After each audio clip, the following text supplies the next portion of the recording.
Alright, here's the, oh, here we go, ripped my glove on a bit of sharp solder, but that's the pipe out. So it was leaking. That's where I was picking up readings, but obviously I can't see exactly where the split in the pipe is. It could be anywhere. I mean, it's covered in so much corrosion. It could literally have been coming from anywhere.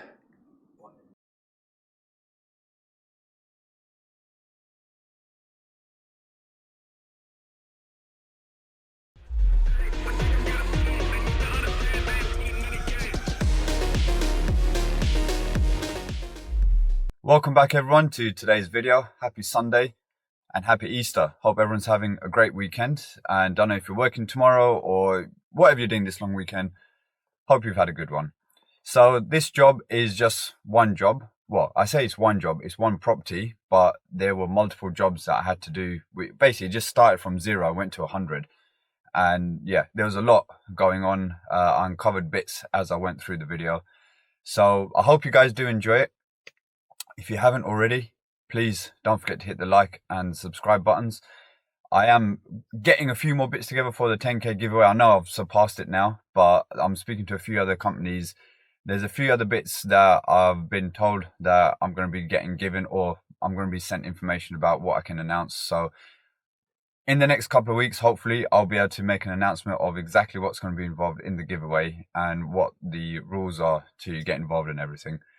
But other than that, remember, if you do want to be involved in the giveaway, you need to be subscribed to the channel. So if you haven't already and you want to be in with the giveaway, because I've got, like I said, I've got stuff from Unilight, got stuff from Velocity, I've got a gas sniffer. I think there might be some steel blue boots up for grabs as well, maybe a bit of workwear. So yeah, just make sure you are keeping on track with the videos, because I will be making an announcement on how it's going to be doing very shortly. And yeah, don't forget to subscribe. But let's go on with the video. Hope you enjoy it, and I'll see you all on Wednesday. Have a good one. Right, weekend call out. I don't normally work weekends, but it's a customer of mine. They've said they didn't have heat and hot water today, this morning, but it's fired up now. And they said it's been coming up with E133. So I'm going to have a look, and sometimes the pressure drops as well. So I can't hear the condense bubbling or anything like that, but we'll have a look at the condense. We'll have a look at the electrodes and then see what's going on. It's a system boiler. Unvented the cylinder up on the third floor. That's why I'm out of breath, just gone up and down. So I'm going to have a look at, see what could be causing the E133 on this, and then we'll see if I can find anything that's leaking that will be causing the low pressure as well. Well, I found the reason for the pressure dropping. Expansion vessel split. So that will be the reason why they're getting the intermittent E119. I'm also going to pop the electrodes out as well. I mean, the sight glass looks a bit cloudy, so that doesn't look great, but at least we found the problem for that. I'll probably change the vessel and the PRV as well. Not today, but I'll have to come back with the vessel. I haven't got one on the van. I've got the PRV. There's no point in changing that without replacing the vessel. Let's get the electrodes out and have a look there as well. Right, let's get the electrodes out and have a look. It doesn't help that the boiler's been running. It's still hot, even with gloves on. Oh, come on. Oh, right, electrodes look all right. They look fine. Is there a gasket on there? Yeah, there is. Is there?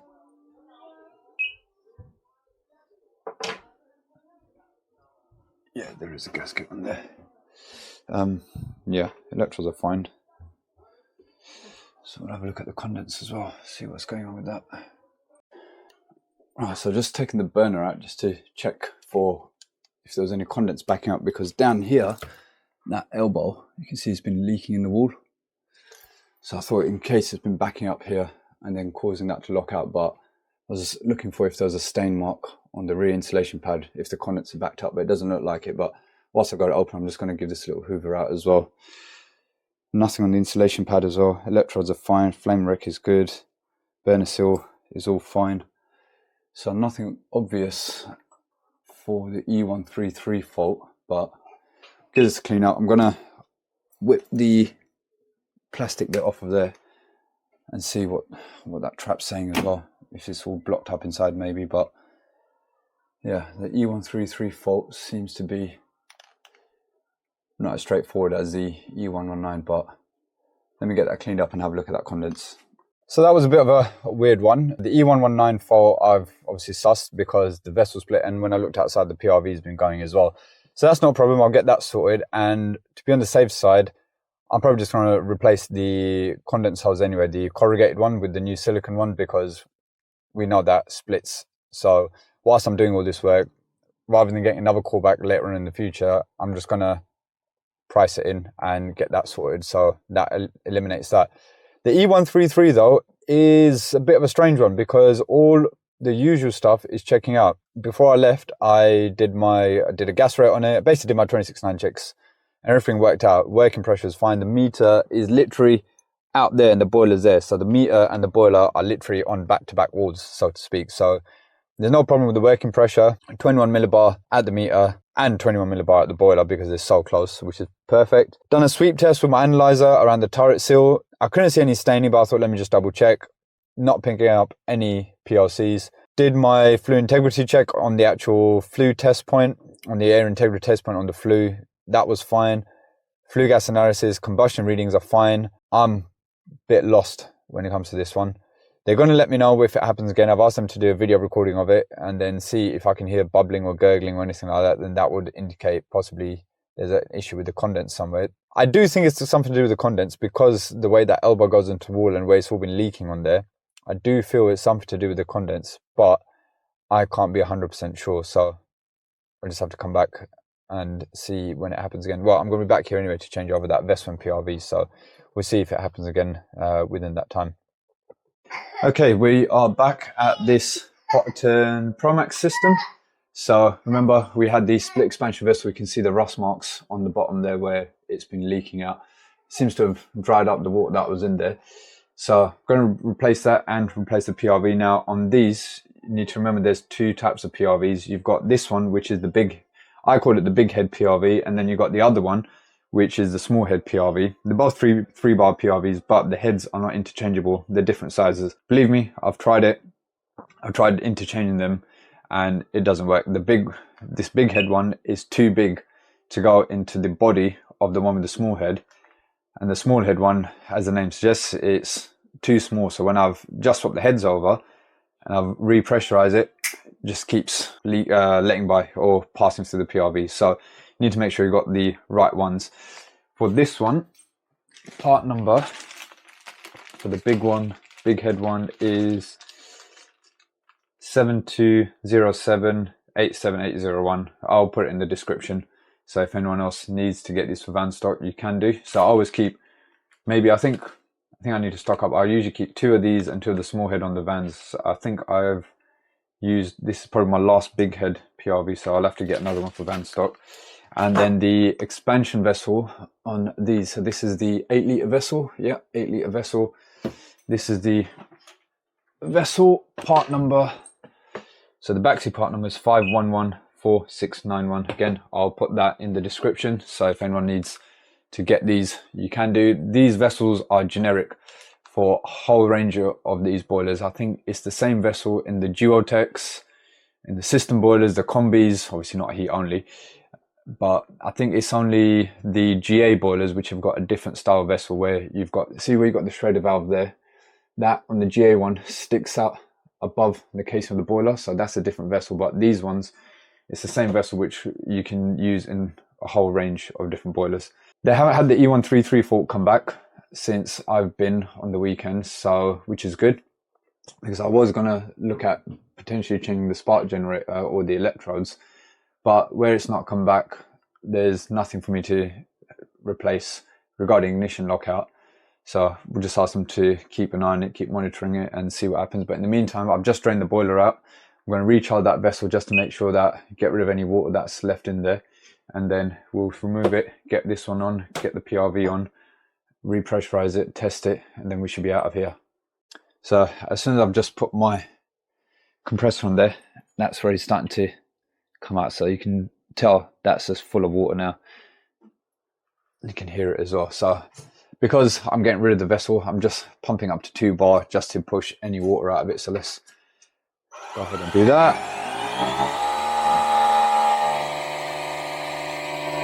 There you go. Get rid of all that water inside the vessel. That's 8 litres. Oh, going to be coming out. So we'll let that dump out, and I'll come back to this. Okay, that's all drained out and sounds better, but obviously where it's split, it's still going to need replacing. Now, sorry, excuse me, I've just had lunch, so I can feel it coming up a bit. Right, to change the vessel on these, fairly straightforward, but still you want to make sure you're covering all bases. So you've got a screw at the back there on that bracket, you've got a screw here. So what I tend to do is just get a long reach screwdriver, undo that, lift this bracket off, and then underneath here, let me get the light back up there. So you need to undo the nut, and then you've got the retaining nut as well. So that's the nut that will actually connect to the vessel, and that's just the retaining nut which holds the vessel to the chassis of the boiler. Now, annoyingly, I don't know why, Baxi, great boilers, love the boilers, they don't give washers or O-rings as part of the space. I don't know why they do that. I've had some times where I've bought blocks, and some of them come with washers and O-rings, some of them don't. Expansion vessel doesn't come with a little fiber washer that you need to connect back onto there. So I always keep a selection of different size fiber washers. So that's the one that you need. I don't know what size it is. I just got it out my fiber washer box, held it up to there. It's the right size. So yeah, it's not a 1/2 inch, it's smaller than a 1/2 inch. I don't know what it would be, but that's the size washer you need. So now we're going to undo that, do the vessel first, and then I'll do the PRV at the end, because PRV is easy to do. Vessel is not harder, but I've had it before where that retaining nut has been rusted, where it's sort of leaked through, and it's been a real headache to get it off. So this one doesn't look too bad. I think we caught it just in time before it got worse. So let's go ahead, get the vessel out, let's get that swapped over, and then we'll tackle the PRV as well.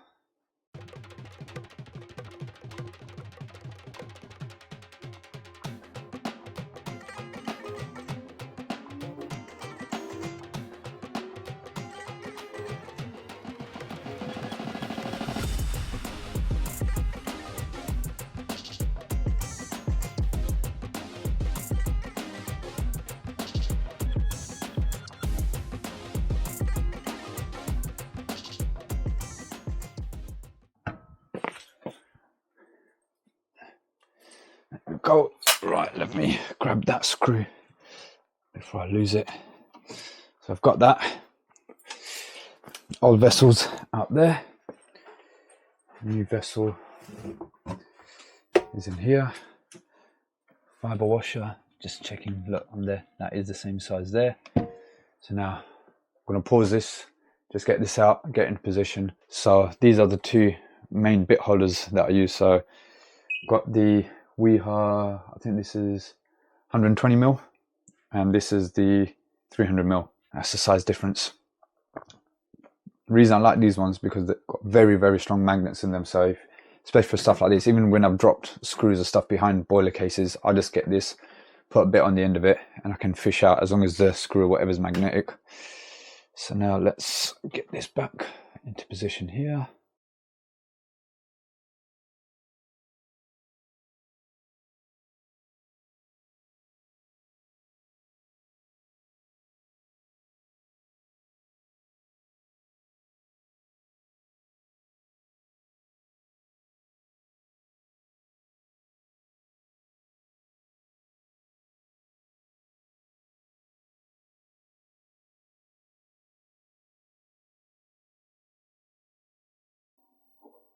There we go. Now that vessel, obviously you're going to have a little bit of movement because up here it allows a little bit of movement, but down there that's nice and secure. Now let me do the PRV. All right, let's get this PRV done. So all I've done is just taken the head off of the old one, given it a bit of a grease up with some silicone grease. Now, I know you can get a box spanner to get onto the head for these, but so far I've always been able to just do it with grips. So wind that out. Oh, as you can see the steam coming out of it. Look at the state of that PRV. Yeah, no wonder that was letting by. Well, I'm going to give the body inside a bit of a clean up. And then pop the new PRV in.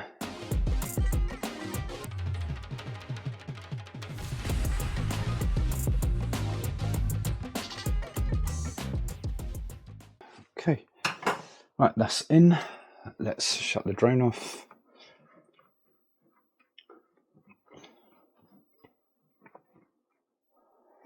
And let's open up the flow returns and check for any leaks. Flow returns are open. Let's see what the pressure reading is. Yeah, just under a bar, and so far that's good. That's good. So I'm just going to repressurize it to 1.5 bars, get the system back on and running, and then just make sure the PRV is not dripping outside, make sure we've got no leaks from the expansion vessel, close this one up, and then get on to the next one. Okay, 1.5 bars, no leaks there, no leaks there. Right, let's get the boiler on. Got demand, so I'm gonna let that do its thing. The pressure will probably drop a little bit because whatever air's inside the boiler will probably come out the AAV or so. There we go, the AAV is just hissed open. So I'm gonna let that run. Let's go outside and check the PRV isn't discharging.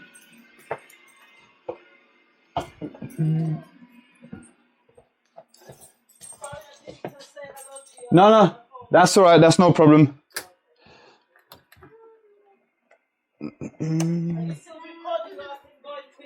You can go in quickly. I just need to check something on the outside.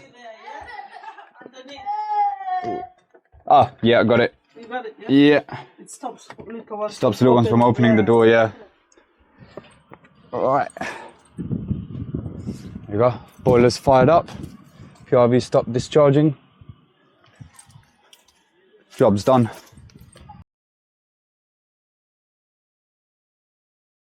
So we're back here today at, you may remember this from a previous video where I changed the expansion vessel and the PRV on this because that was all leaking and they were getting intermittent E133 fault, and I thought it was something to do with the condense. I couldn't see where the condense was running, but I had a call from the customer or message a couple of days ago where they said they could smell gas in the kitchen. So this was about 11 o'clock at night. So I told them, gave them the number for Cadent. They called them out. Cadent found a gas leak. They shut the meter off, and I came back yesterday to investigate to see where it was coming from. It wasn't coming from the boiler. There was a small weep on the meter, which I think may have been from the old washer. So obviously where they capped it and then I redid it, the old washer was perished. So I put a new washer in there. That wasn't leaking anymore, but it was still a drop. So come inside, there was this washing machine here. Had a look down here, I could hear it, I could literally hear. So moved the washing machine out the way yesterday, had a look, and well, I've put the gas back on now just for the purpose of this video, but I don't know if it shows up on the microphone, but I can hear a hissing sound. And with the gas sniffer right now, even if I just sort of hold it in this area, it will probably start picking up gas where it was earlier, but it might have ventilated itself out now. But even then, look, that far corner there. So what's happened is that condense is obviously dripped. Well, it's leaking somewhere in the wall, evidently. Found where it's leaking now, and it's also been leaking from these elbows, and it's been leaking onto there and then onto the gas pipe. Yeah, that keeps going off. Let me turn that off now. So I shut the gas off yesterday and capped in everything. I'm back today. I've got it on at the moment because I just want to test it for the purpose of this video. But I'm going to basically cut there, cut somewhere here, and renew this section, the T going to the boiler, and this whole bit there.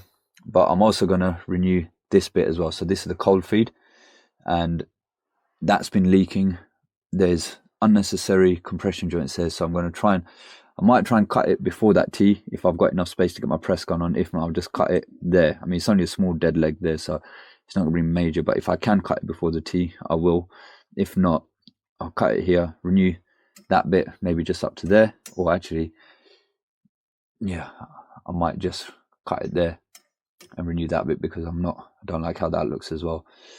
I'm going to be renewing the condens as well, so I'm going to cut the condens there and bring it round and up, but instead of into the wall, I'm going to bring it straight down, make a hole through the worktop, bring it straight down from here, around, and then down, connect it onto there. So let's get the gas off, let's get the water off, let's get some pipe out, get some fittings out, and let's get this gas leak resolved.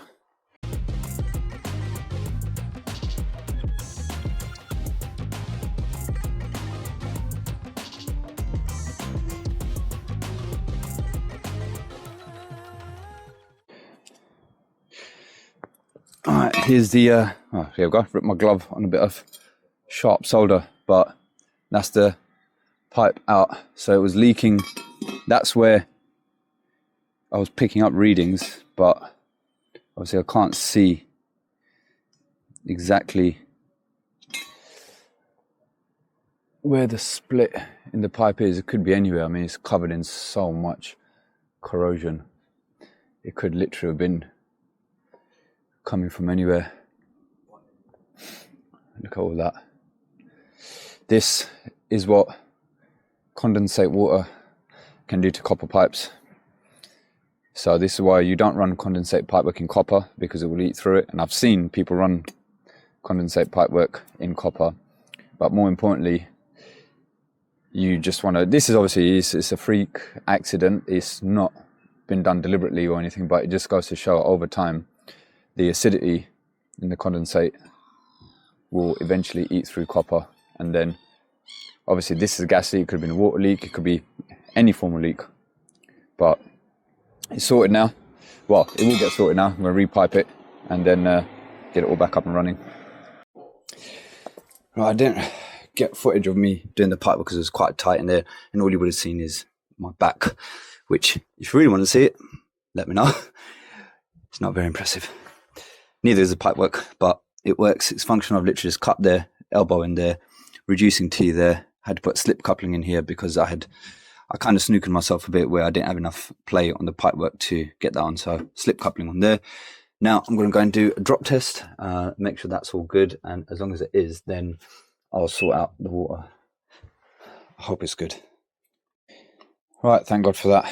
Drop test is good. So all the pipework here is sound. So clip it all back wherever I can. That one's away from the wall a bit. Fine. Now I'll turn the water off and basically cut here.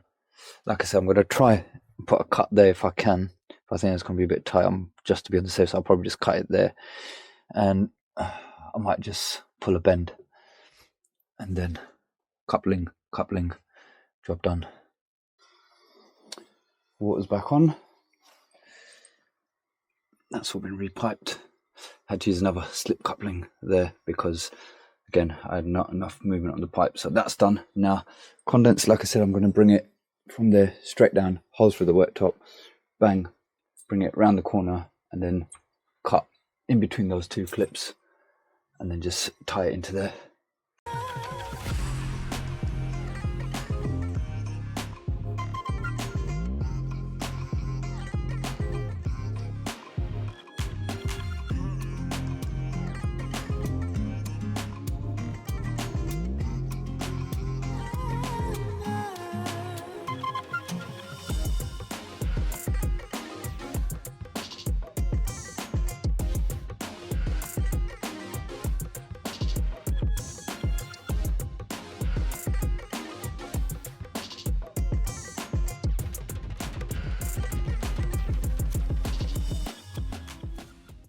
Okay, so condense pipework is all done as well. So I've got a nice fall on it. Drill through there, put one of those Talon pipe covers on those as well. I don't know if you can see because it's a bit dark, but it just gives it a bit of a nicer finish. Right, so that compression coupling that's on there.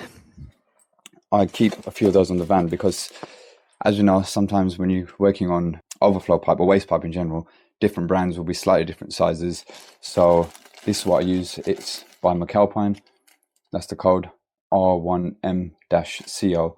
So it's a 19 to 25 mil connector, and it comes with two different types of O-rings. So you've got the white ones, which are for the 25 mil, and then the black ones, which I've used, are for 19 to 23 mil. So it basically just allows you to, because sometimes, you know, you can't get condense fitting onto one overflow pipe because it's different brands. So this way you can convert it from one brand to another, compression coupling it on. I think they do elbows and other bits as well.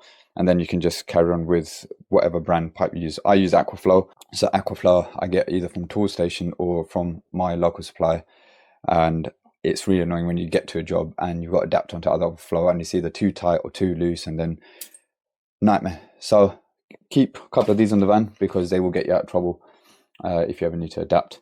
So that's all done. Water's on, gas is done, gas has been tested, no drop. Now I'm just going to do my 26.9 checks and get everything back up and running and move on to the next job. Thanks for watching.